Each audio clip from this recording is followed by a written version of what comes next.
পশ্চিমবঙ্গে দর্শকরা হতাশ করল শাকিব খানকে। তুফান সিনেমাটি নিয়ে তাদের মধ্যে ছিল মিশ্র প্রতিক্রিয়া। কারো ভালো লেগেছে, কারো আবার ভালো লাগেনি। দেশের প্রেক্ষাগৃহে সিনেমাটি বাজিমাত করেছে। প্রথম দিকে তো টিকিট নিয়ে হাহাকার লেগে যায়, কিন্তু পশ্চিমবঙ্গের চিত্রটি একদম বিপরীত। গেল ৫ জুলাই রাজ্যটি ৪৭টি প্রেক্ষাগৃহে মুক্তি পেল এই ছবি ঘিরে দর্শকের আগ্রহ নেই।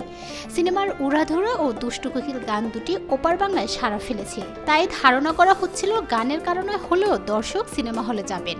তবে বাস্তবতা হলো সেখানকার বক্স অফিসে মুখ থুবড়ে পড়েছে এটি। প্রযোজনা প্রতিষ্ঠান থেকে ব্যবসার কোনো আনুষ্ঠানিক হিসাব প্রকাশ করেনি।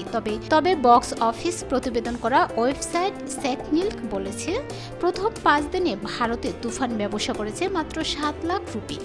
ভারত ছাড়াও সিনেমাটি যুক্তরাষ্ট্র, যুক্তরাজ্য, কানাডা, অস্ট্রেলিয়া সহ ১৫টি দেশে মুক্তি পেয়েছে। জানা গেছে সেই সব দেশে বেশ ভালোভাবে চলছে, শো হাউসফুল যাচ্ছে। তবে ব্যতিক্রম শুধু পশ্চিমবঙ্গ।